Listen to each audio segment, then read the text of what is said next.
Good evening. It is Monday. It is just gone 8 o'clock. It is time for Total Video Gamers Presents Modcon. You had to think. Almost. Yeah. I did. Right.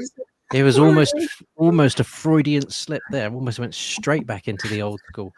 I'm sure it'll happen at some point, but we'll gloss over that for this evening. So, good evening, everyone. We've got a new intro for all the new shizzles with music from the ever mighty Dave Newland music. So, thank you so much for the additional music there, Mr. Newland. Always appreciative. Always strikes me how good and quickly you managed to do all this stuff. Yeah, we've got some cool bits to talk about this evening. Lots of things to be chatting about and promoting and whatnot. So let's have a quick rundown. I know there's a few people in the chat to say hello to. So who've we got? We have got, of course, Mr. Newland. Good evening, Mr. Newland. I hope you are well. We have got Toxo. Good to see you, Toxo. I hope you are keeping good. We have got Mag in the house. I hope good evening, and yes, happy bank holiday to you too. Happy Zombie Jesus Day, everybody, which was yesterday. So we will see how that runs. So anyway, let's get cracking. We have got from his new digs, by the looks of it, we have got Blunners. Yeah, hello. I've still got lots to do. I've got to soundproof it all and paint it all, but I'm drill a hole through for the Ethernet. But yeah, I'm here. I'm there, getting there. No one annoying me. No one touching any of my stuff anymore. So yeah, I'm out away from the house. Can't wait. Also a little shout out to Dave Newland Music. I asked him for a new song for a upcoming podcast we're looking to do last night, and he actually already has done it and made it and gave it to me this morning. So thank you, mate. Top banana. Yeah. And we've also got in his usual digs, Triangle Face, Tim. Hello, still by the Kalax. Exactly. You might end up in the chat. We don't know. Kalax has to remain. My Kalax has been in the chat before. So has my green screen. So whatever's behind me could just end up in the chat. We don't know. It could. It could. Yeah. I'm intrigued. We'll have to try and place things in the background and see what can join in the chat in the future. Let's see. I'm going to put, because it's Easter, this little Easter egg. Put it there. Look at that. Yeah, there we go. We'll see how long it takes for Tim's Easter egg to appear. I'll stay there long enough so someone can crop it, and there'll be a Tim's Easter egg account in no time. Excellent. So let's get cracking with our first topic, which of course is, what are you playing? So, Blunners, what are you currently playing? So yeah, currently playing Assassin's Creed Shadows. Like I was just saying to you boys off air, I've played loads of this, and I still haven't got all of the I still haven't got all of the eagle points yet. So yeah, I'm absolutely loving it. As I'm going around getting them, sometimes I'll run through and do some little side mission stuff. My character's up to level 40, and I've barely touched the main mission stuff at all because I didn't want to. And each area of the map is where you're it's all leveled off. So if you're in an area that's like level 18, and you go in there and level 18, and then the highest is 40. So I've already got to 40.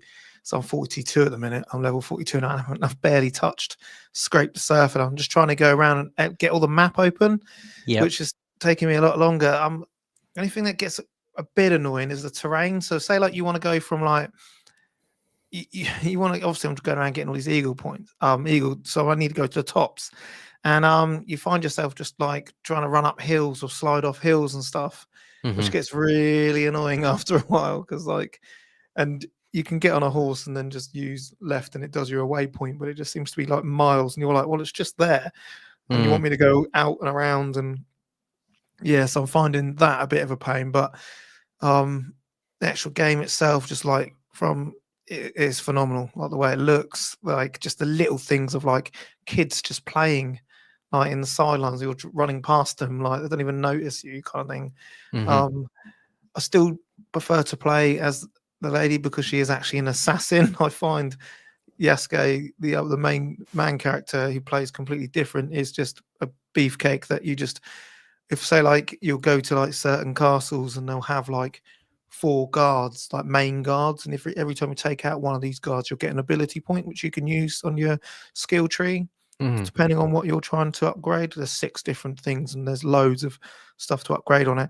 And I find if I'm going to try and go and get the eagle point that's in there, and they've got like 4 mate guards, I'll come out of the area, change to him, just go through like a beefcake, just to massacring everyone, because I've managed to nail the combat. The combat's phenomenal. You haven't got like the light and strong attacks like you used to, but you can hold the attacks to break them if they're trying to block you, and you've got L1 to block certain strikes, and if they're red, you have to dodge it. Then if you unlock perks, so if I dodge it, so sometimes time slows down, then you can just go to town on them. So it's kind of like, and some of like the death scenes, like where they're cutting heads off, and that is just phenomenal.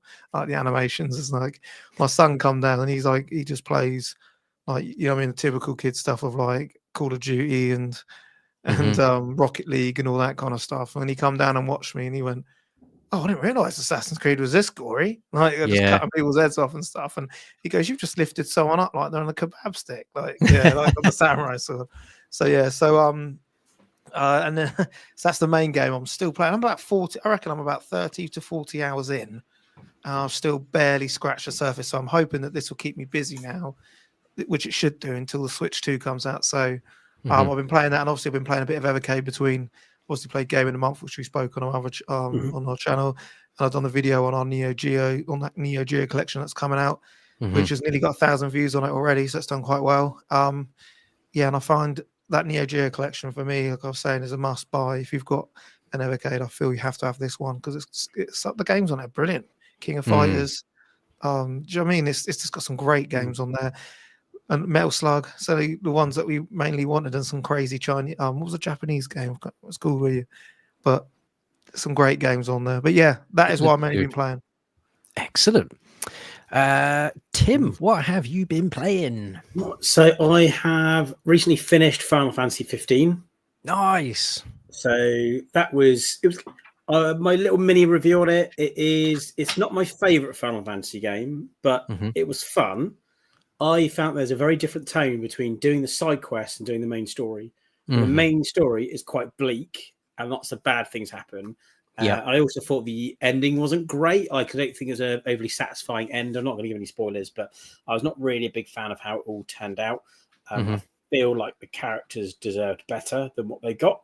But the side quests, where you're just like driving around with your mates and riding chocobos and doing hunts and finding frogs for people, like the tone is that they're just having a great time and they're all just hanging out. Oh, let's go take some photos for this magazine. That sounds good. Oh, look, you can buy noodles from over here. Let's get some noodles. And like all the banter between them is like, oh, can we stay in a hotel tonight? Oh, can we get some food? And then when you go, oh, right, actually, no, I've done a few side quests. Let's do the main story. And then it's all gloom and doom. So I kind of had more fun just like hanging out in the world and doing the extra bits than actually playing the main game. But it did get to the point where I've been playing this for a while. I want to wrap it up so I can play some other games on my list. But I probably spent about 53 hours on it, something like that. It's a good amount of time. So I think I'd had enough at that point. It's like, I've got enough out of the game that I can just wrap it up now. But yeah, it's good. I don't know if it's one I'll revisit. I think if I were to revisit, I might just go back and like do the side quests from my same save file rather than starting the whole game over again, because it's quite big. But no, it was good fun. And I've started up then to replace my RPG void, Octopath Traveler. Oh, nice. Because Octopath Traveler was on Game Pass a while ago and I wanted to play it. I've noticed they've also added Octopath Traveler 2 now. So I was like, right, I'm going to start playing that. And one thing I have found quite convenient with that is because it's on Game Pass and it's available on cloud gaming, I've been playing it via my Steam Deck, just going onto the Xbox website and actually logging in and playing it on cloud for my Game Pass. But because it's all cloud save, I can then jump on my Xbox and play it on the main TV in my lounge if I get a chance as well. So I've been chipping away at Octopath Traveler. Yeah, so far, actually, that's really good. Have you played it? You played Octopath Traveler? I've played the first one, yes. The first one's, for me, graphically, is where that game really took off. The story's great, and the combat's great, and the actual gameplay is also very, very cool. But being able to play a game that, it's it's just such a beautiful game. It looks superb. I love the art style. Yeah, I really like the art style of it. It's that clever thing which a lot of like modern retro games do, where it doesn't actually, when you study it, it's not as retro as it seems, but it kind of creates the illusion of a retro game, and it kind of makes you feel like you're paying something which is very old. But if you put it side by side something that was actually from that era, it looks much sharper and much nicer. But they kind of do a clever way of doing it where it still looks like it's a retro feel. And I've only done that first two. I started off with the Hunter, who has like the beast capture kind of mechanic. And then the next one I played through was like the Scholar. I did find the Scholar was very, very dialogue heavy. And I was like, am I going to get to do something soon? Because like every scene was just like a long conversation in a library, followed by a long conversation in like the school, followed by another long conversation somewhere else. Like, can we get on with some combat now? But the first bit was quite combat heavy, which was good. So yeah, so that's my RPG stuff at the moment. I played a couple of the free games, which I've been sharing in the Facebook group just to check them out. I really liked one which was called Ascent DX. It's a Metroidvania style game. Really sort of basic pixel art graphics, but enough to tell that you're meant to be a person, and it's just jumping around this planet trying to get parts for your ship. Quite short. I think that game took me probably about 40 minutes to beat. So it's not a long one, but again, it's one of those free games on Steam. So if you like Metroidvania games and got a little time to spare, you can probably do it in one sitting. Excellent. So that was quite fun. And then the other game I played, which I did do in one sitting, was find 100 ducks and blast them. And that is a giggle. And it's exactly what it sounds like. You're just in this garden and there's a house, and you just walk first person, like with a gun, and you just got to find ducks and shoot them. Wow. And the ducks are hiding. So actually, it's a great game to play over Easter, because it's a bit like doing an Easter egg hunt. You're like going around finding these ducks. Some of them are like hidden under lampshades. Some of them are obviously on the desk, and some are really in plain sight, and other ones are hidden around. Again, that one probably took me about 45 minutes to finish. But you have a little duck radar, and you're going around shooting ducks. Nice. So, yeah, I actually highly recommend that, because it was quite fun. It was a free game, and it took about 45 minutes to beat, and it was quite funny. So, excellent. I'm just trying for a quick think. Was anything else I've been playing? Oh, I've been playing a bit more Resident Evil Village as well. But nice. I think that's probably going to keep me going for a little while longer. Hopefully, I'll finish that soon, and I can kind of give my final thoughts on it. Yes, Resi 8 was something that I played through the first time, and I think I put about 12, 13 hours into it or something like that. It was a really good pace for a Resi game. I thought fantastic time length, because the fun factor I find in Resident Evil games is actually going back when you know the path and gunning it really quickly to get certain achievements, so that you can then get the infinite ammo for certain things, and then go around and sort of maybe scoop up some of the stuff you've not seen before, spend a bit of time in the area knowing that you've got infinite ammo. So I find the repeat play for Resi games is where it's at. I mean, I would say so far that Resident Evil 7 was a better game. Like, I think that I prefer that one as a game, but I think that 8 is definitely scarier. And I think the scariest time to play it is that first playthrough, because you don't know what's coming. And there'll be areas where I'm really on edge. And actually, when I do the second run through, I'm going to know that area is actually safe. Yes. At the moment, I'm like, why am I not being attacked? What's going to attack me next? And it's quite unnerving, which I kind of like. But no, I agree. There's like a very different experience doing it and then going back and doing it again. So that's one of those games which, if you're going to replay games, Resident Evil is the franchise to do it on.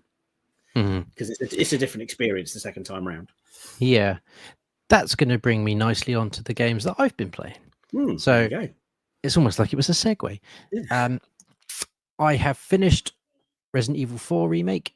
I think my final time was, I don't know, into the 20-somethings of hours, which in my opinion is just a tad too long for a Resident Evil game. Especially a Resident Evil game that's in chapters. I don't mind a slightly longer Resident Evil game if it's open world, or I've got a bit more control of the world, so I can kind of feel like I'm in a pseudo, open world environment. Resi 2, Resi 3, that kind of thing. And I think I remember Resident Evil 4 being a better game, and that's not me saying that Resi 4 Remake is a bad game, because it's definitely not. I shot a few of them, definitely not all of them, Is it a game I would go back and replay? Probably not for a while though. I think it was just too long. And I probably could have just run through some of it and missed out on bits, but the actual graphics are fucking fantastic. You know, it is effectively Resident Evil 8, but in the 4 skin. But you know, sometimes those levels, it's effectively Resident Evil 8. It just looks like Resi 8. As soon as you play Village, you are like, they're going to do Resi 4 remake without a doubt, because you've got the world here effectively. But it's just, there was something about it that was just too long. It felt far too long. Yeah, it's okay. Yeah, maybe. Who knows? Yes, the Resident Evil 4 skin. This is where grammar's important, isn't it? Yeah. Yeah, or the skin of Resident Evil 4. There you go. That's a better way to put it. So yeah, it's a really good game. I'm not quite I'm not quite sure the universal love that it gets, because like I say, I think it's too long. But it is very good.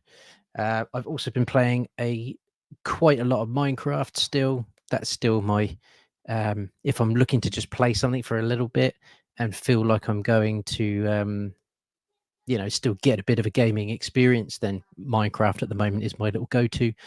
It's still just so enjoyable. Some of the new updates, some of the new textures and everything like that. It's just such a fun game. Really enjoyable.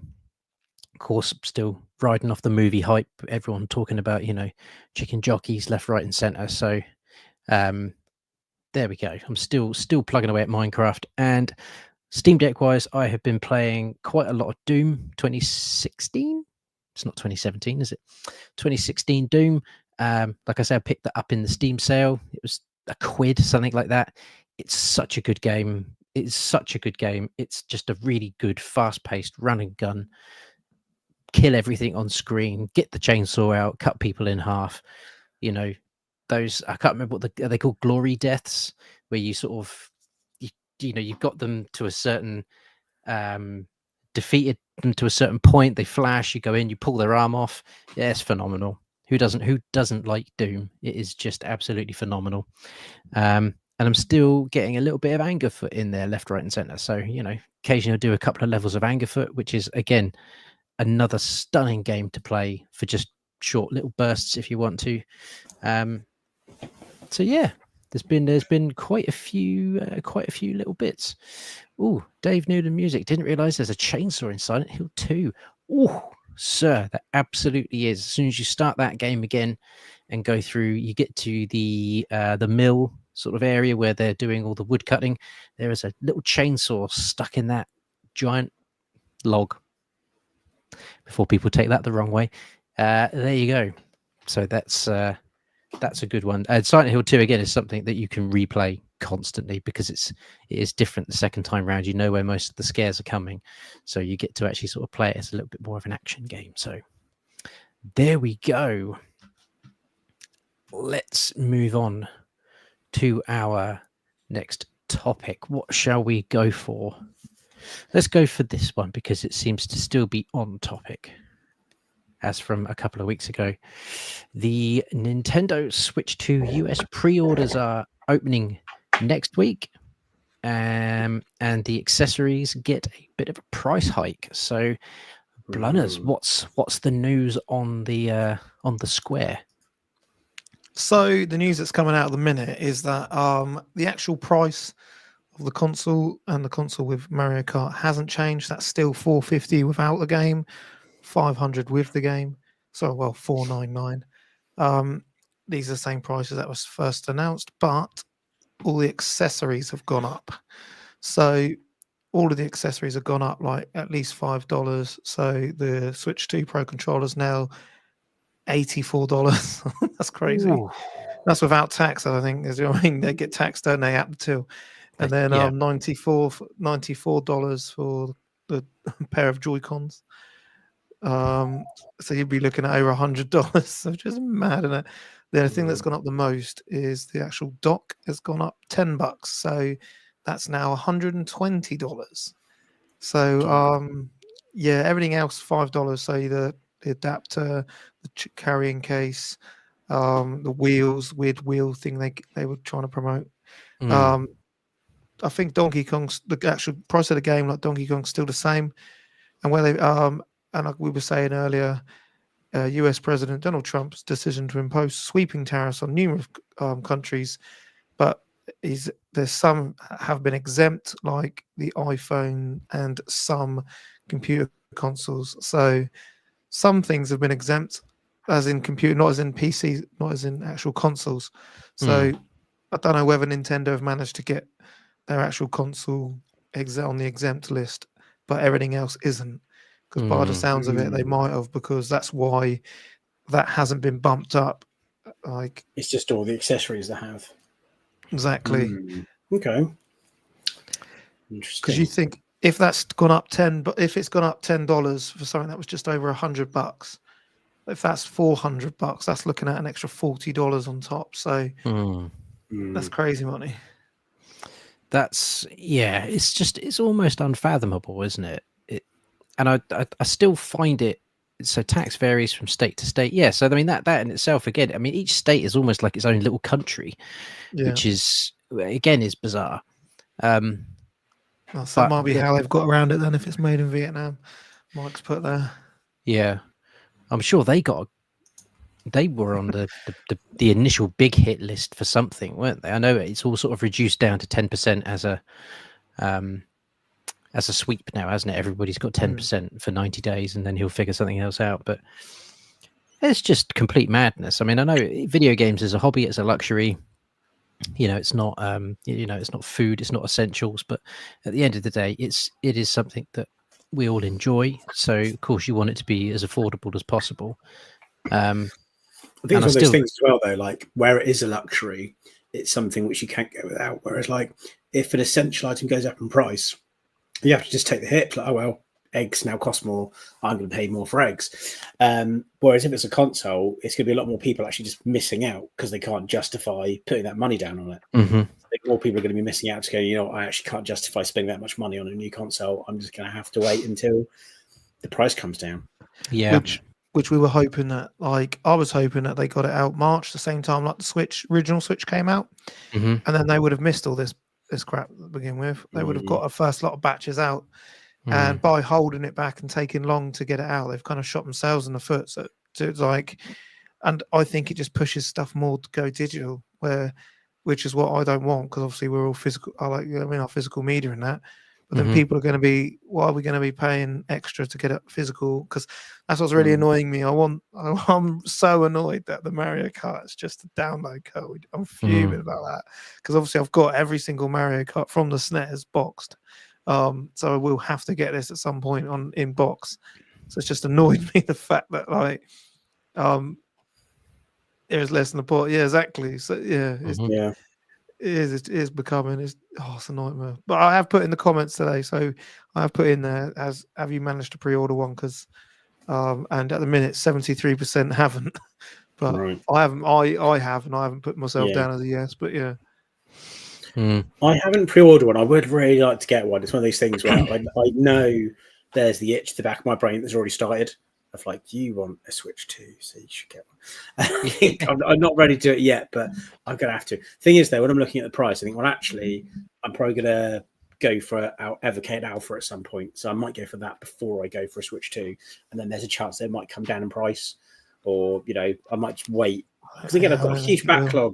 I've got this huge backlog of stuff of like PlayStation and Xbox and everything else that I don't need it, so I could probably wait until there's like another version. Yeah, it's the same thing. It's like exactly the same. It's got a massive backlog. You just got a backlog of stuff to play, so I don't need it. So I'm hoping that by the time I'm ready for it, there's either a price drop or they come out with like a limited edition one with like some cool artwork on it, something like this. But it was an absolute ball ache to get. It's not like I'm so annoyed. I wanted the GameCube one.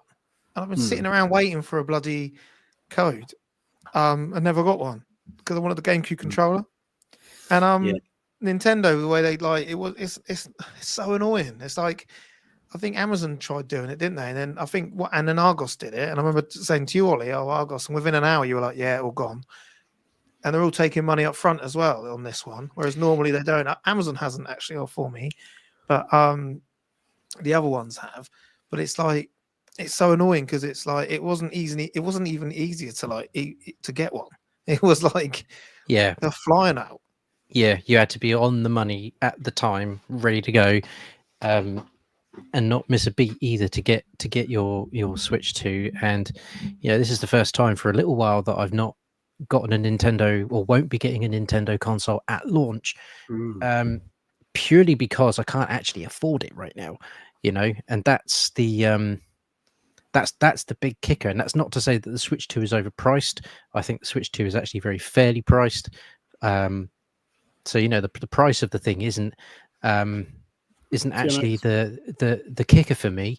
The kicker for me is just, as Jem said earlier, the price of everything is just so much now. The cost of groceries, the cost of gas, electric, council tax. Council tax is the absolute biggest kick in the nuts that's gone up. So because of all of that, I now just don't have quite as much money spare in the pot. And there's a few things I've had to pay out for. My son's birthday's just been, that's kids they never get cheaper, they just get more expensive. Their taste becomes more elaborate, so there's always something to be paying for. So this might be something I don't get until much later in the year, unfortunately. As much as I just know, as soon as they land, that's it, the FOMO will kick in heavy. But there we are.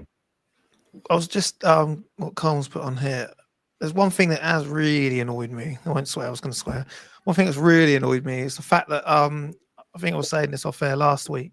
Is, so I've just read out earlier about them putting up Nintendo. The Joy-Cons are going up to like nearly $100. Yeah. Mm-hmm. And I've heard that they're not the Hall effect analog sticks, which prevent stick drift.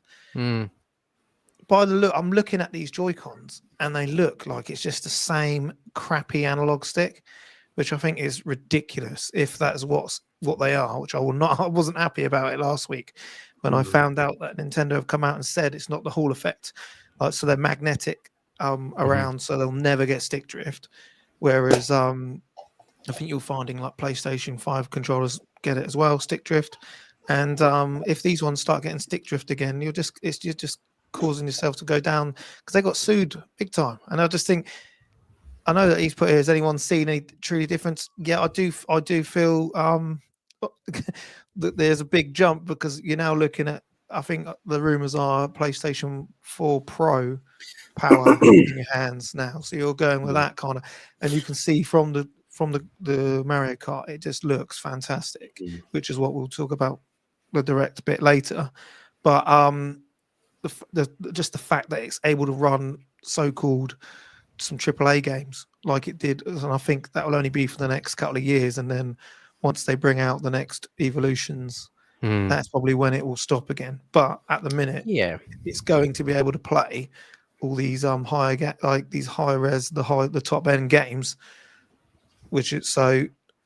It should, there should be a massive difference, because do you think that was 2016, 2017 tech? Yeah, I mean, I think we said this a couple of weeks ago as well. There will be some diehard fans who, maybe don't have the luxury of going multi-console, or some people just don't like having more than one console. They just like having one. So for people that have maybe not got a PS4, a PS5, an Xbox Series X, or Xbox One even, there's a plethora of people that haven't played Elden Ring. There's a plethora of people that haven't played Hogwarts Legacy. I know you can get Hogwarts Legacy on Switch at the moment, but it's really not worth it. So to be able to play these games and have them look the way they do, and be able to take it on the go, like, I know Steam Deck can do this as well, but that's Steam. That's a PC. It's a portable PC. It is an incredible bit of kit, and I love my Steam Deck. But to be able to have a physical version of Elden Ring which I could stick in a Switch 2, have it run beautifully, and yeah, that's incredible. Elden Ring is such a big game, big game. So to have that on a console, especially for a Nintendo console, and then they've got the exclusive From Software game as well. You know, whether that eventually comes to PS5 and Xbox as well, I don't know. But at the moment, there's a lot of From Software fans who are eyeing it up. They think it looks incredible, and I think there's going to be a lot of From Software fans that may even just buy a Switch 2 to play this game. So I think the Switch 2 looks great. I think there is a big enough jump for it to warrant a new system now. And I think it's a huge thing is going to be the size of the games. I think that's going to be the real big jump, I think. So, you know, being able to play Mario Kart in this sort of open environment where you can traverse from course to course, you know, almost do Forza Horizon type thing where you can just sort of like, you know, drive around with your pals and, you know, have a chat and just drive about if you want to. You know, there's a lot to be said for that sort of game.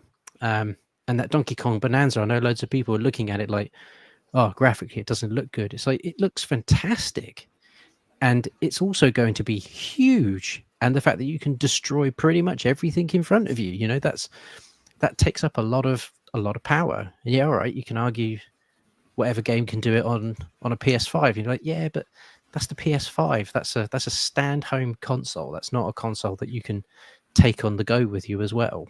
It's so yeah, I'm all in. I think you look Metro Prime, Donkey Kong, and Mario Kart. It's quite a good. Do you know what I mean? That's quite a good lineup of like AAA titles. Metro Prime 3, they still haven't confirmed the actual release date of that, but obviously they keep showing it off because it uses their new mouse controls that everyone says is phenomenal. Is like, it just works. They said it's unbelievable. It works. And they reckon with that USB-C on the top, like eventually there might be a old school Nintendo mouse coming back, like from back in the Mario Paint days. So the future's bright. So fingers crossed. Anything else people want to add in there for Nintendo Switch 2 pre-order bits? Well, I just think it will all be dependent on how it goes next week in the US. I know it's a massive market for them as well. Is it going to sell out? Because I've mentioned on previous, I did hear that they had 1 million units in warehouses and they weren't sure how much they had to price them for. Are they going to sell out like they seem to have everywhere else? So yeah, hopefully it's a success. I don't think you're going to get Nintendo like Switch priced like, do you know what I mean? How much? I don't think they're ever going to get up there with them sort of levels. Like, do you know what I mean? I think that's just the main thing because it looks too similar and it's just got the 2 on the name of it. But I do think it would still sell well for them, and I think it would still outsell some of their other consoles. But yeah, fingers crossed it goes well. Exciting times. Yeah, anyone that's asking a question, get it in the chat. We're starring them so that we can get to the end of the stream. We'll have a little section for questions there. So let's go seamlessly into the Mario Kart World Direct. Now, Nintendo have kind of become, they were the first, and Nintendo do a lot of things first, and I think they were the first to start coming away from E3 and start doing their own thing, streaming things online for people, and basically sort of saying that we're going to pull away from this, we're going to spend money on our own thing, and they came up with the Treehouse thing, and then the Nintendo Direct. So I like that Nintendo are doing their own thing again, and they're kind of highlighting the particular games that they really want you to talk about. Mario Kart World being the big one. This is the one that's going to be packed in with the console for a lot of people. So yeah, Mario Kart World Direct. Hit it, Blunners. Yeah, so there was a lot of game modes that obviously they've still got the time trials, they've got the classic balloon mode, but then also they showed you the free roam mode, where that's where you collect There's loads of little things. There was P switches that then has like timed slots that turn up, and you'll collect things as well for that. Going through drive-throughs and changing your actual like get up depending on what you eat. Everyone keeps going on about there's a cow that eats. Everyone keeps going on about the cow, and then the cow eats a burger, so it's eating itself apparently. And people are saying you don't know if that burger's vegetarian. I'm a veggie burger, but there was some. They announced what else they announced on it. So they announced them 2 modes that they'd already announced before, where you drive from one to the next. I had a look. It looked at that it looked like there was about 8 times 4 worth of courses. Because obviously it's normally every GP you do, you get there's 4 courses to that GP in there.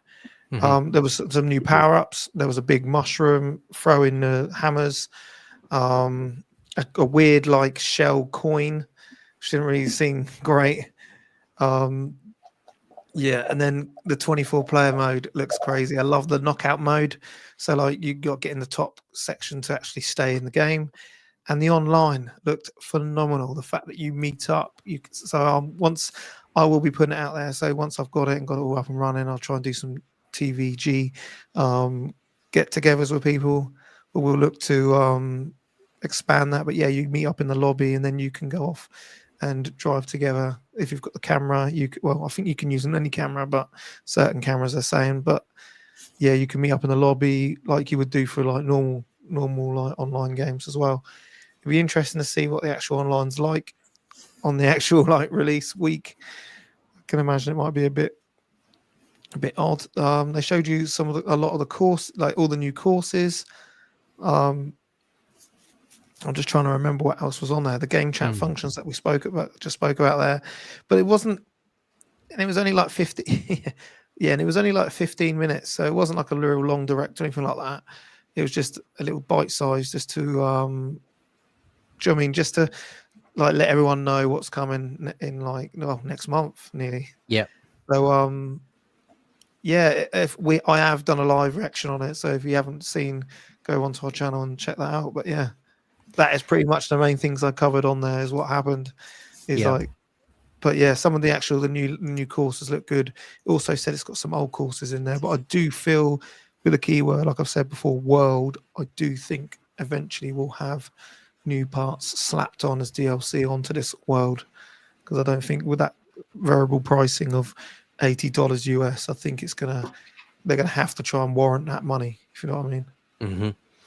Yeah, and I get to eat my hat a little bit, because I kept saying if people just stopped buying Mario Kart 8 Deluxe, we might stand a chance of getting Mario Kart 9. And I don't think certainly not in my wildest thoughts of Mario Kart, that this is what the new Mario Kart would look like or be like, and I am pleasantly surprised with what they've done with it. I know it's not the most original concept, but for Mario Kart, it is. Mario Kart has traditionally just been race, and that's it. Just race. But yeah, like Toxo's put in the chat there, it's got a bit of Diddy Kong Racing vibes to it, and Diddy Kong 100%. Racing is still the best racer for me in that era of, Nintendo kart racing stuff. Like Diddy Kong was it was so good. So good. So, for them to kind of take a leaf out of that and kind of run with it a little bit, and I think you're spot on, Blunners, with this idea of it being a world that they will expand on, whether or not down the line those extra bits are going to come at a cost. Oh, I hope not. Yeah. I'm hoping with that members or something. Yeah, and I'm fine with that. I'm absolutely fine with that. There's so many things that come with that perk, like PlayStation Plus, for example. Every time, even when you just get the bog standard PS Plus, you get your free games with it. So, and as soon as you stop paying for that, then you lose connection to the games. So I could see that being a thing. If you're a Nintendo Online member, then you'll get the free update. Like, yeah, that sounds like a fair deal to me. Well, I said the one thing annoyed me, like the one thing that really pissed me off. I just felt the character selection was crap. So So we've just had like Splatoon, Link, all them kind of, and yeah, I'm just trying to find a picture for it, and we're getting characters like, do you know what I mean? You've got all the Cooper. You know what I mean? We used to have all the Cooper kids in it, and I'm just trying to get the picture up now. I can't. I don't know. It looks too small on here, but yeah, I just felt the character selection that they've released isn't up to scratch. I just feel like it could have. I think what have we got on here? I'm just trying to find it. So you've got like Shy Guy, which is you've got like your favorite, like a little crab, and you've got like. I think playing as Lakitu finally would be quite good though, because Lakitu's always been like holding the camera, right? So you can play as him. Yeah, so but some of them I just feel like I just can't afford just to try and bump up to this 24 characters. Yeah, there's a snowman. Like I get like there's a bony fish. Do you know what I mean? Peter Brown was all in. There's a Hammer Brothers, a new one. Hammer Brother would be cool. Do you know the one character? And maybe this has been a character in a Mario Kart game in the past, and I'm just not remembering it. But I would like to be a piranha plant. There you go. I'd like to have the actual cart bit filled with earth and dust and stuff, and then you use the little leaves are like your hands to steer the steering wheel, and you're a piranha plant. I would that'd just be like Little Shop of Horrors all over. I'm in. I would love to be able to drive the car as a piranha plant. Yeah, I'm just going to get the picture up if it lets me. Oh no, it won't let me. I've pressed the wrong button. But yeah, so it's saying me I've got to select it here. Why are we not? Is it this one? There you go. So the couple of it's in Mario Kart 8. Oh yeah, it's the duck flipper for me. It's like really the duck flipper. You've got Goomba that doesn't have any hands. Like look at the fish just floating. Your favorite crab, Holly. Yeah. The bee's a weird one. Snowman. There's penguin as well. That's not on there. There's a penguin as well that's not on there. Yeah, some odd choices. Mike Holton's saying that the piranha plant's in Mario Kart 8. Well, that just shows how long it's been since I've played Mario Kart 8. Yeah, but it must be DLC because I don't think I've got piranha plant on mine. So yeah, it's on there, but it's also a power up. It then tries eating, and every time it eats, it then shoots you forward. Yes, yeah, it's a good power up, but yeah, I'd like that as a character. Like you said, they were umpteen characters. Could have been Animal Crossing. You could have used any like hundreds of different characters, and they've gone for like a bee and a crab. Do you know what I mean? You think they would have gone to like the Super Smash Brothers rogues gallery of all the characters in there they could pull out? 100%. Nope. A crab and a little duck that flips people off that cheap. And you think you're going to have to get all their different types as well. So, like when you go into free roam to go around and find their little like collectibles for their costumes, that means you've got to play as these characters that I wouldn't pretty much never touch otherwise. Just find it a bit odd. Apparently, they've released another 3 gem that I have to buy. I'm so annoyed. Street Fighter 6 ones. Because next week I'll have the Amiibo tower behind me because it's coming down here. But yeah, where I've got every single one, I've now got to get these 3 once they go live at the end of the month. Fuming. I didn't want any more. Fuming. Yeah, they look good though. I'm not gonna lie. Yeah. Excellent. Right. So, considering I've just seen Alex in the chat, I think now would be a good time to plug Knott's VGE 2025. We'll get a link put into the chat. The date escapes my brain. As soon as I said it, I thought you'd knob. Forgotten the date already. We'll pull the date up. We'll pull the link up. In fact, let's bring up the website. Let's go straight to the website, to the source. Yeah, why you do that? And 27th of July. 27th of July, yeah. So it is in my diary. It is in. It best be. You know, we can't not be there. Okay. So yeah, Jem, these are the ones that are coming. Luke, Jamie, and Kimberly from Street Fighter 6. I've already got these two, Ryan and Ken. So yeah, another 3 that they're bringing out. But they look great, and apparently they've had the tariffs on them as well, so they're a bit more expensive, which I'm not happy about. Oh dear. Oh dear. Right, I can now share my screen. Kabam! Here we go. So, Knots VGE, as Alex has put in the chat there, Saturday the 26th and Sunday the 27th of July. New venue, the Harvey Haddon Sports Village in Nottingham. This is a 2-day event. As we can see here, 95 days to go. That is not long. And the event so far has got some incredible talks coming from Adam Sawkins, who we met at Debug. He is a character.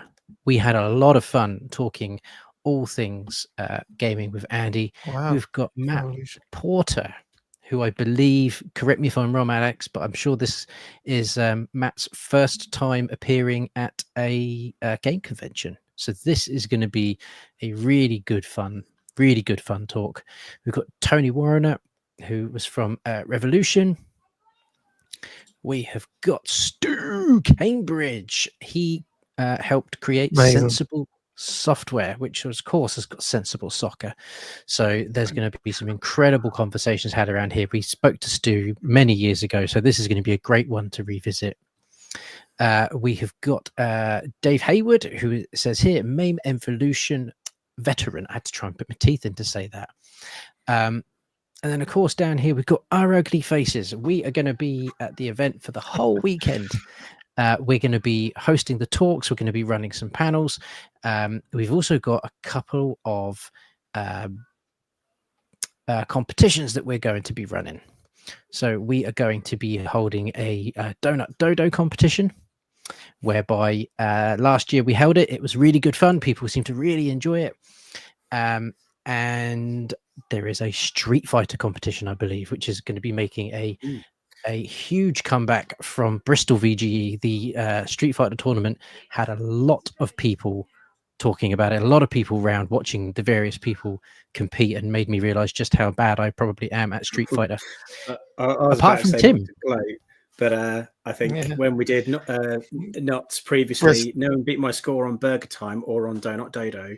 And then the winner of the Street Fighter tournament didn't beat me afterwards in a bonus game. So we'll see if anyone can take me down this time. So can anyone beat my score on Donut Dodo or beat me at Street Fighter? That'll be a bonus challenge. I think it could be worth it. So yes, make sure you go and get your tickets. There's a whole plethora of incredible traders that are going to be there. Some good friends there at Wave. We've got obviously Minnie Miglets. She's so much fun as Carla. There's the indie game area, which is going to have some fantastic games to play. Train Part 2. We got to speak to the developer at Debug. Really nice guy. Cabby, I didn't get to play, so I'm looking forward to being able to play that properly. And just to say about Debug, I've been getting their magazines as well. Fantastic, really, really great. So yeah, make sure you go in and get your tickets, because these will sell out. If you use code RGR TVG, I knew I'd get it wrong at some point. Code TVG. This will give you a little bit of money off, courtesy of Alex at the Sega Guru. So yeah, head on over and start getting your tickets. I know Jem has put in the chat there that she's got her VIP ticket. Those sorts of things do not hang around. These events do sell out. Do get your ticket sooner than later. We have got a fantastic freeze face for Blunners there. I have a feeling he may. I was looking at the chat and actually noticed he'd frozen then. Yeah. He did. So talking briefly. I have a feeling. There we go. I have a feeling he will disappear. He just blew, my phone just went off. It said he just blue screen. So we may or may not. I think blue screen is code for trouser accident, guys. So he's had a live trouser accident. Live trouser accident. But, I'm not entirely sure a live trouser accident has happened before. No. Okay, but moving swiftly on, while he's gone, we talk about the PlayStation Plus games for the month. We can. So, as we mentioned earlier, PlayStation Plus, if you pay for the base tier membership of PlayStation Online, you get up to 3 games that you can download and play for absolutely free. So, what games have we got this month? So, this month, I did have it up on a screen, but I think I can remember them anyway. So, we had RoboCop Rogue City, which is a very cool game. I'm a little bit annoyed because I just bought it on Steam and then it became free on PlayStation Plus. I was like, the other one that is a Digimon game, which full title escapes my brain, so I'll quickly bring it up again on here. And then the other one was another good one, I think, if I can recall what it was. So yeah, PlayStation, RoboCop Rogue City. Oh yes, Texas Chainsaw Massacre, which is great. I mean, that's been on Games with Gold like ages ago, or with no, it's the new one. Oh, it's a new updated one, is it? It's the Texas Chainsaw Massacre that Ross Tregenza did the soundtrack for. Very nice, very nice, cool. So, yeah, so we'll definitely check that one out. And yeah, and then the Digimon title, I'm just going to get the full name of it: Digimon Story Cyber Sleuth Hacker's Memory. Wow, so there you go. That's a title. Were you ever a Digimon fan? Did you watch much Digimon? No, I always liked Pokemon. And I kind of watched the original Digimon cartoon series, but then there's like loads of other Digimon spin-offs and other seasons which are following different characters, and I don't really know anything about them. I only really knew like the first batch of kids that fall into the digital world. But may visit a Digimon game because it's, you know, fighting monsters and stuff. It's all good. Yeah, it's not something I've ever really delved into. I didn't really latch onto Pokemon either. The return of Blunners. Blue screen of death, mate. I don't know what that's about. Shocker. The only thing I'll say about Digimon before we move on to the next one is I didn't realize at first. I thought that the creators of the show were just really lazy at naming characters because it was all like Angemon, Akumon, Greymon. It's like, why are they all just called Mon? That's really lazy. Like Birdmon. And then I realized, someone pointed out to me that all of the Digimon are digital monsters and they're file names. And the file extension of all the characters is .mon for monster. So that's why they all have Mon at the end of the name, because it's the file extension for monster. There you go. It's not just a lazy story, right? And I was like, oh, okay. I can feel like I don't mind the name so much now. But at first, the names just really bothered me. It's like, why is everyone just called Mon? That's really lazy. Yeah. It's not. There's a canon reason for it. So there is. Just before we do, Alex here still has yet to play RoboCop. Oh, mate. Yeah, I haven't played it yet. Rapper. What a game. It is good. It is good. I like it's it. Better than good. I thought it was as I think it's a RoboCop story. So if you like RoboCop and the various elements of the franchise that have been before, I think you will get a real kick out of it. It could have maybe more to the upskilling, and it could have more to the skills tree, and that kind of thing. But it's a step up from the Terminator Resistance game that they did, which was again it was a cool story, really good musical soundtrack as well. But it just fell short on the RPG element, which it sort of had a premise to do. There we go. Yeah, so it's a better game than that was, because it has more to do in the skill tree, which can affect your gameplay. But yeah, I really liked it. I really, really liked it. Didn't outstay its welcome either. It's just about the right length. Okay. Let us jump on to let's do The Last of Us Season 2, purely because we won't be able to talk a great deal about it. We're aware that it's there. I have yet to start it. In the chat, have you started Last of Us Season 2? Have you seen Last of Us the first season? Have you played the games? Because that is the thing that I was most taken with in the first season. I know the Last of Us story, I think, quite well, and the first season played out. And I actually thought they took elements of the story from the first game and elevated it, actually made it a little bit better. But by and large, I thought The Last of Us was a absolutely superb adaptation. So the fact that they've now started season 2, I'm really excited. And again, I fall into the camp of I love The Last of Us 2, the game. I think Yeah. The Last of Us Part 2 is one of, if not the best, story-driven game that's ever been made. That's it is, I guess, it's like it could be overhyping it, it could be overselling it, but I really do. I really think that game is as close to perfect as games come. I never at any point wanted it to end. I wanted it to keep going, and I just adore the choices that they made in that game. It forces you to do so much that you don't want to do, and then when you do it, you kind of you have empathy for things that you didn't have empathy for before. So I just part 2 was a better. Yes, it was. Yeah, It was. It was a better game. But it's just So from what I gather with season 2 for the TV show, I gather they're splitting it. I could be wrong, but I'm hearing they're splitting the game in half. So the game will just end the show will end very abruptly and feel like there's another episode, but there won't be, and that's your cut off. And then the third season will pick up where the second season ends, and will complete the story. Yeah, it's like just trying to bulk it out a bit, but Last of Us season 2. I've watched the first episode. It's great. First season was phenomenal.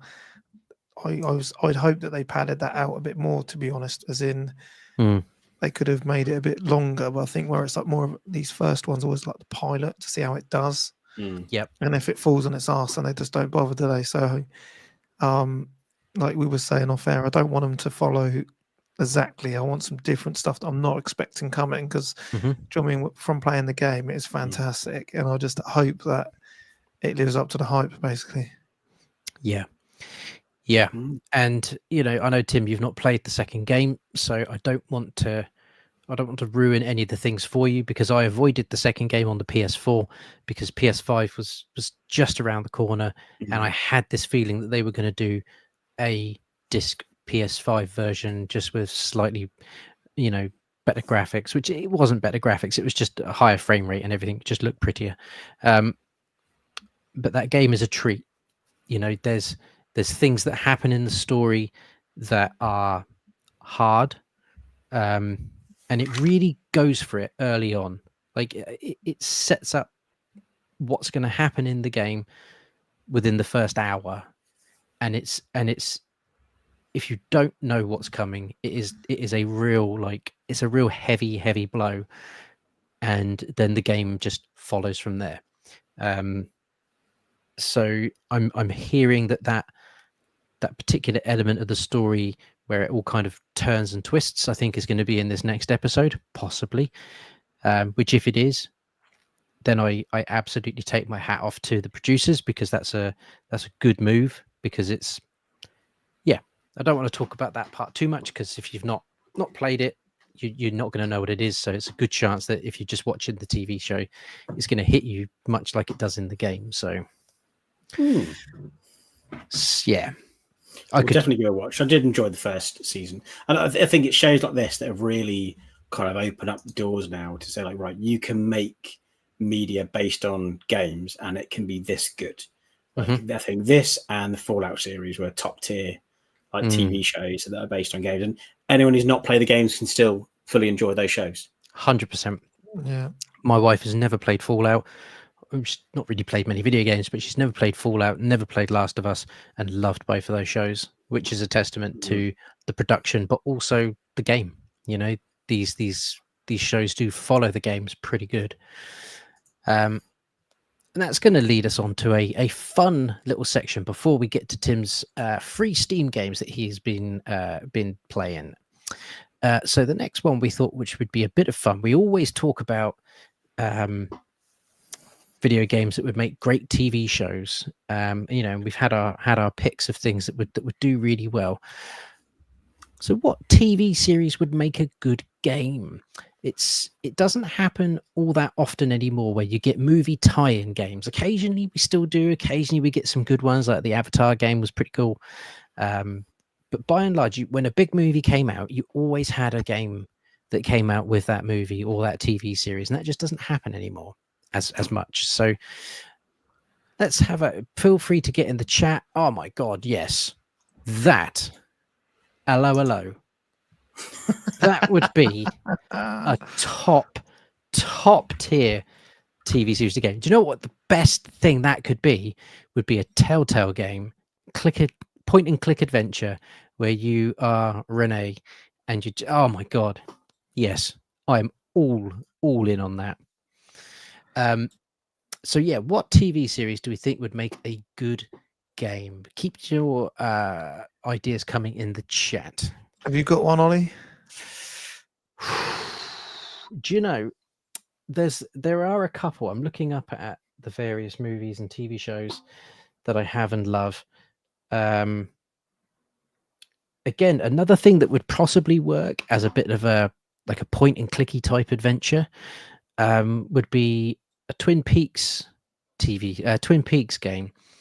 They're kind of there's something similar that exists called Thimbleweed Park, which is a really great game, point and clicky type thing, which is sort of Twin Peaksy, but I think there's enough characters and mystery and weirdness in the Twin Peaks story and universe where you could have a game in that world, or instead of being a point and click, it could be something like Outlast, where you don't have a weapon.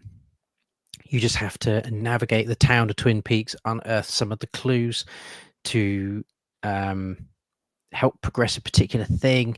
It'd be really good fun to be one of the Bookhouse boys, where you're aware of the evil darkness in the woods that is called Bob, and you're protecting the town from it. That could be a really fun one to do. There will definitely be others as I think of it, but Blunders, you sound like you've got something on the back burner there. No, I was just having a look through. So yeah, I'm thinking like stuff I've been watching recently. So Invincible. Don't know if you've seen it. Mate. It's phenomenal. Love Invincible. That's so good. Like the latest series is unbelievable. Blew me away, mate. Yeah. But yeah, I think that'd be a phenomenal one. And also, I do feel, I know they've done like The Walking Dead, but I feel that they could have done that a hell of a lot better. So yeah, maybe a Walking Dead, but like open worldy type of game. Yep. An EastEnders game on Spectrum. I think that would have been funny. There is definitely a few games like that. Where is it? I'm almost convinced that there is a Coronation Street game as well, possibly on the Commodore. I did have a couple of other games then as well. Okay, yes, another one that I think would work really cool as a game, but you would have to do it in the past only, is Yellow Jackets. I really like this show. The third season was a bit slow, but I think being stuck in the wilderness you could have it be a bit Fallouty, where you've got to find shelter, you've got to hunt for the food. You could maybe expand on what the wilderness is a little bit. Hopefully we'll start getting some of that in the actual TV show, where they'll keep us going a bit. But I think a survival horror-y type game based on Yellow Jackets would be good. And the other one that I've just thought, which would be really good fun, is a 3D platformer based on the Wombles, where you could play as either Great Uncle Bulgaria or Orinoco, and you have to collect the random artifacts from around Wimbledon Common. I think that would be a lot of fun. There's some great ones in the chat. There's so many options as well. Like some things you think, oh yeah, would that actually work? Do you know what? Cute Tiger did was put Thundercats. Yes, and actually, I think that deserves the treatment the same as like the Power Rangers game and like the new Marvel game. It looks like it's coming out on Switch too. Like that sort of retro style beat 'em up, like the Turtles Shredder's Revenge game and the Power Rangers like that. Thundercats done like that would be awesome. I think also, do you ever watch SWAT Cats? It wasn't as SWAT Cats, big, yeah. It wasn't as big a series, but I quite liked the style of that. That would work to that sort of game play style quite well as well, with like breaking up with the flying levels. But the thing I was thinking out is, I think there have been a few games, but I think there's only been like sort of a few mobile games and a few other bits. But a Stranger Things, like a proper Stranger Things game, I think would be cool.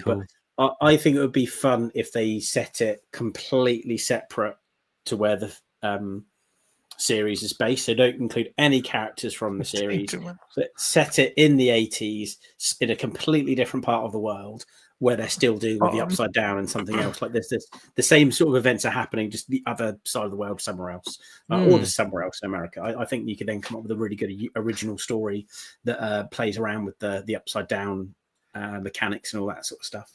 Would be quite cool. And also, Boys, I think, would be a good. Yeah, the Boys. Yeah. Be a good game. That would be ultra violent, kind of. I don't know. I guess a beat 'em up game would be an easy thing to do, but I like with stuff like that. It's got quite a good story, so probably like an action adventure game. Yeah, with lots and lots of uber violence. Pigeon Street. Yes. Button Moon, Clangers. It's got some great ones here. Oh, the Borrowers. The Borrowers would actually work quite well as a game, though. If you think about it, like that would be cool. Good, wouldn't it? Going out, the shoe people. Remember that? The shoe people, yeah. Raggy Dolls. The Poddington Peas. The list goes on. I mean, a Button Moon one. That. I mean, She-Ra. oh my god. Do you know Button Moon has a very special place in my heart. I used to love Button Moon as a kid, and certainly at college when you would go out and come back in various inebriated states. I used to put Button Moon on and used to just walk. Oh my god, mate! What's going on there? Yeah. Oh god, it was the best. And it was only until I was about maybe 14, 15 when somebody ruined Button Moon for me, and they told me how they moved all the objects. And then you see it, and as soon as you see it, you can't unsee it, and that was a real tragedy, absolute tragedy. Yeah, we all followed Mr. Spoon. Yeah, we absolutely did, and we should. There's something the Americans just don't get. They don't get Button Moon. Mr. Ben, Fraggle Rock. Fraggle Rock, the game. Yes, the movie.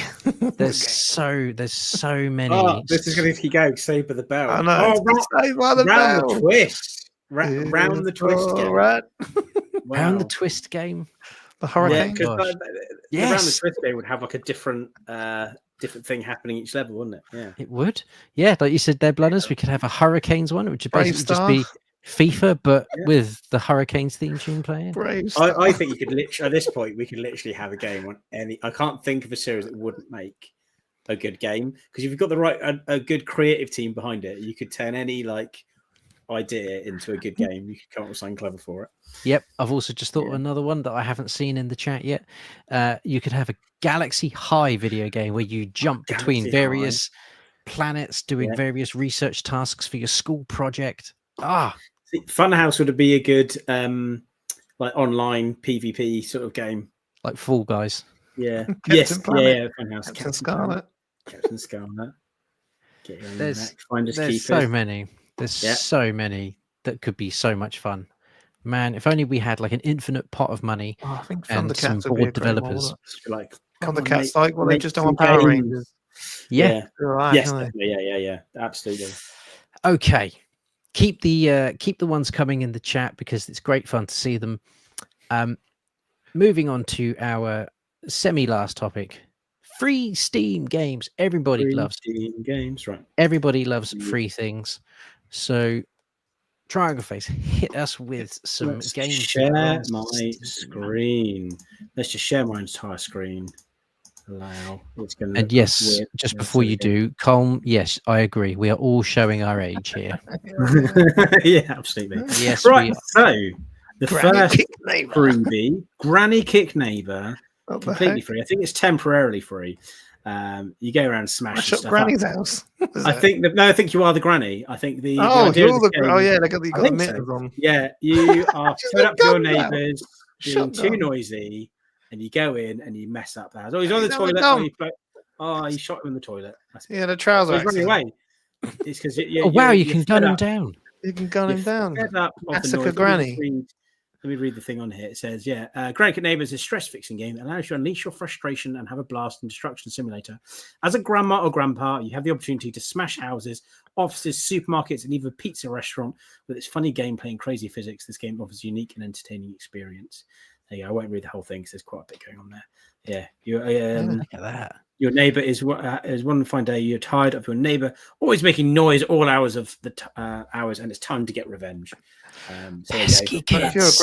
if you're a granny, normally the hearing goes. Like my brother lives next to a neighbour. She was an old lady and she couldn't hear after. Like, and used to have it on so loud. There you go. She couldn't hear Looks it. like could be a bit of fun. I think this is temporarily free, so you might want to go and grab it now. I don't think it's going to stay free. It's natural flaunkios. Yes. This one is my most recent one that's popped up. It's called Atmosphere. I've not played this yet, but this looks like quite a fun little puzzler where you're rolling a ball around what looks like quite a nice little setting there, like medieval traps and stuff. What was that PS1 game like this? Was it like Cooler's World or something? Was it? Yeah, that sound, yeah. And like Marble Madness and things like that. Marble Madness. So, yeah. So that looks quite cool. I do like me a puzzle game. Yeah. Free. Oh, it looks like you've got another ball to romance with. The looks of it. That's Romance ball. Romance ball. Didn't expect that. I hadn't seen that trailer. No. There you go. Yeah, that looks quite fun. I think that I've downloaded it on my Steam Deck, but I've not tried it yet. But I thought that might be quite a fun one just to play on the old Steam Deck when you've got some spare time rolling a ball around. And last but not least, I've not played this yet. This actually does look very tempting. I'm going to put this trailer full screen because it looks actually very nice. This only came out. When did it come out? Early this month, I think. So it's only been out a few days. And this is a free-to-play PvP game. Wow. Which again is not really my thing, the PvP sort of games. But I have to admit, this does look very nice. So this could be like the next big PvP game out there, which people jump on. I know that sort of space is quite dominated by things like Fortnite. But this does look pretty cool. I mean, look at those graphics. Like, I love games with like big mechs and robots and explosions and stuff. So this kind of game is right up my street. It's giving me Titanfall vibes as well. Yep, love Titanfall. Titanfall's great fun. So yeah, I thought this looks pretty good. So this is going to be one that I think is always going to be free because it's just one of these free to play games. I'd imagine they've got some in-game purchases for like different skins and that sort of thing. Yeah, as those sorts of style games go. Steel Hunters. That looks phenomenal. Game. It does look pretty nice. Doesn't it? I might very well be going and putting that on my Steam Deck immediately. That does look very good. Link up on that so we can Steam me up, baby. There you go. Yeah. I'm gonna call it. New triangle face theme there. Steam me up. Excellente. So we roll her into the last part of the evening, which is any questions that people have. So if you've got some random questions you want to know or ask about, please throw it in the chat. We'll get it started and we'll spend the next couple of minutes just going through some of the questions. So the first one that came up was from Jim. Do you guys ever feel pressure to play games during the week for the podcast, or is there always time for gaming? I think there is always time for gaming. I've managed to sort of get my life into my life is chaotic anyway. I've got, 3 kids, although one's an adult, a full-time job, a wife who I enjoy spending time with, and friends that I like to go out with as well. So, there is a lot on the go, but I've managed to sort of carve out the evenings where most people are downtimed, everyone else has gone to bed or doing something else, where I get a good few hours on my own to play some games. Or frequently I'll just take a day off sometimes just to play video games because it is something I enjoy doing. So I never feel pressure to play games for the podcast because I'd be doing it anyway.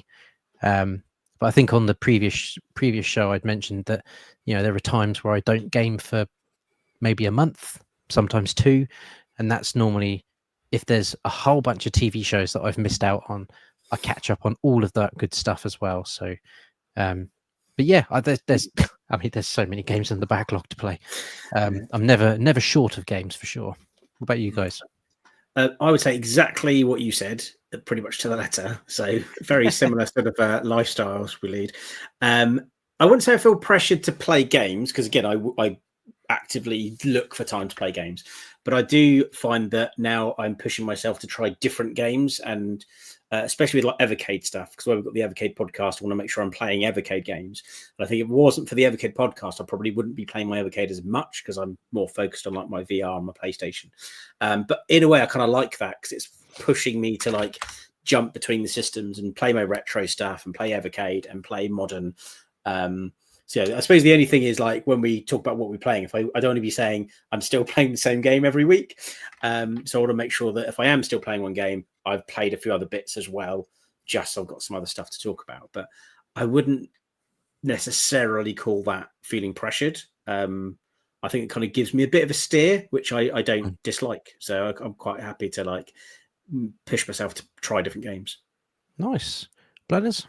Yeah, I'm kind of the same. Like, I'll be playing games anyway, but you do find sometimes, I do, like you say, you do feel, oh sugar, I need to actually play something related to what we're going on to. Do you know what I mean? There's no point me if I've only played Evercade coming on a modern console on talking about just Evercade stuff, because I have played other stuff as well. But yeah, exactly what Tim said. When you get it just makes you try some different stuff in between. Obviously, I mainly focus on one thing. Try to fit it in, but yeah, same as you. Like, I'll just try and fit it in, run around like an idiot all the time, literally running from football training to here sometimes, and yeah, and then I'll finish it up. I don't sleep as much as the rest of my family, so like, yeah. Do you know what I mean? It's the only time I'm gaming is like really late at night. Yep, agreed. 6 hours if I'm lucky, and I'm golden. Lucky. Next question from Colm. Will the Switch 2 be the final console with physical games? Christ, I hope not. No. I'm going to answer really quickly for me. It's just no. I don't think so. Yeah, well, I hope not. I don't know, actually. I think it could be.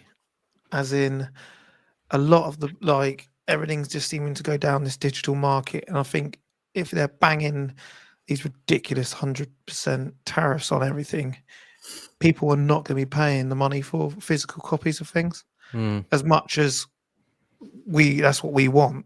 Xbox tried doing this back in the day with the Xbox OG original, and I think the only thing that's stopping it is because of the price of it. Like, you think your Steam Deck at the minute, that's not physical. Sooner or later, I can't see them, if everything keeps getting added and prices keep going up and up, well, then what's stopping you just from having a web browser that you're doing now with Xbox Live, which has a market of games? I think eventually it could be going that way. Just don't want I think they definitely want to push it that way, but I just think there's still a market for it, and people, as long as people are still willing to put money down on physical games, they'll keep coming. It might change what we get. Like, we might only get like the special edition copies, and it might only be particular big releases that get a physical release, but I don't think it would ever completely disappear. I think it might evolve a bit, but I don't think it's going to completely go. Let's hope. I don't want it to, but like, but don't forget, remember, like, Microsoft had that bit of the screen, it came, you had the TV area and put in the back, and they wanted you to have like that as your main media hub, and everyone kicked off because there wasn't any physical games at the time, and then they had to backtrack on what they were doing. But like you're saying, like, is it going to go? Well, this is a tangent. I just won't go on to it, but yeah, because I can see, unless it's something maybe for a different show we do later on down the line. But I hope not. That is not the final one. Yeah. Agreed. One from Mike Holton. Did I get the Last of Us controller? I did not. Do you know? I don't have. I don't think I have any themed controllers, actually. It's just not something I've ever jumped into. I've never felt the need to have a themed controller. I would love to have a Final Fantasy controller, though. That being said, but no, I did not get the Last of Us one. What do you guys prefer or what do you guys prefer? Controller for normal or inverted? Ooh, normal, unless I'm playing a game where there is some sort of flight mechanic, then I think inverted is more natural. What, where up is down, down is up? Yeah. I agree. I mean, I still just do normal. I might try inverted, like say with a flight thing, but I don't really play a lot of flying games, so I would just say normal most of the time. I would move in the direction I'm pushing. Yeah, my 5 mate inch used to music always player. have to have his inverted. So if we were swapping controllers, he'd have to constantly go in and change it every time. He's doing my head in because I can't do it with up is down and down is up. I used to hate it on like some PS2 games. There was a few games I had which were first person, and the default was inverted. And I'd be walking forward and then just looking at the floor, looking at the cinema. What's going on? No settings, normal, turn that off. Don't like it. Yep. Toxo has asked, have any of us taken part in the Beat an Evercade game Easter Challenge in the Hangout? I have not. I've been very slack on my contributing to the Hangout recently, so unfortunately I have not. But I could try and rectify that very, very quickly this evening and pick a game that I could beat in an hour. No, I haven't. No, I haven't. No, I was wrapping up Final Fantasy 15 and shooting 100 ducks, so did not. I did beat 2 games over the weekend though, so I finished 2 games, or 3 games if you count Final Fantasy, but none of them were on the Evercade, unfortunately. Okie dokie. And last one, Namco coming back to Evercade. I think we will save this for Monday when we have Total Evercade, because I know we're going to have lots to say on this. So join us Monday, a week today. This will no doubt be a topic that gets discussed at length. Yeah. So I'm going to leave that one on a cliffhanger because, yeah, it needs to happen. Oh, Dave Newland, you have an unopened Noctis figure. Well, that's exciting. I have loads of Final Fantasy figures. I have a giant Sephiroth here. You can just see the flames of his base. I've got a Cloud and his Harley here from the new Final Fantasy. I've got all my original Final Fantasy figures up there. I do like me a Final Fantasy figure, I have to say. I've got a couple still in box. I've got a Cloud and Bike, and I've got a Highwind that's still in the original boxes. Although the Highwind box, I think, has seen some damage, unfortunately. Yeah. I did have a nice Sephiroth statue, and it got knocked over by somebody who I won't mention, and his hair broke, and then his sword broke as well, and I was devastated. Man, Sephiroth's long, luscious hair, you can't break that. I know. Also, it was an accident, but it was one of my nephews, and he was quite young at the time. So what did you do? It's like I can't be like, right, that's coming out of your pocket money, because he's a bit older now. This is quite a long time ago, and he's only little. So I was like, don't worry, and I just finished it up. I was like, oh, it's broken. Yeah, and you dick. I can't even get upset with him because he's too small. So there you go. Excellent. Well, there we have it. Thank you, everyone, for joining along. It's always wonderful to see so many of you in the chat. It's always great to hear some of your takes as well. Continue in the comment section various TV shows that you think would make a good video game, and put in there also the style of game, because I think that's been key in some of the discussions. There's been some great suggestions there. But yeah, come and join us a week today for the Total Evercade podcast. When is Uncensored? Uncensored will be 2 weeks. 2 weeks today, where we can talk about anything, but mostly it will be gaming. You are most welcome, Jem. Thank you so much for joining along. If you haven't already, please consider hitting that subscribe button. If you found us through the wonders of the YouTube algorithm and you like what you see, there's plenty of other shows to catch up on. We've got lots of other things in the pipeline. I know we've said a few things. I'm not going to say any things, the names, because some things we mentioned a while ago, but there are some new bits coming. Yeah, do hit that thumbs up. That lets us know that you've been here, that you've enjoyed the show. And it also helps us out a huge amount. So look at that little animation. Like and subscribe and all of that good stuff. And yeah, until next time, as Dave has said, we will see you a week today for the Total Evercade podcast. So good evening and have a good week.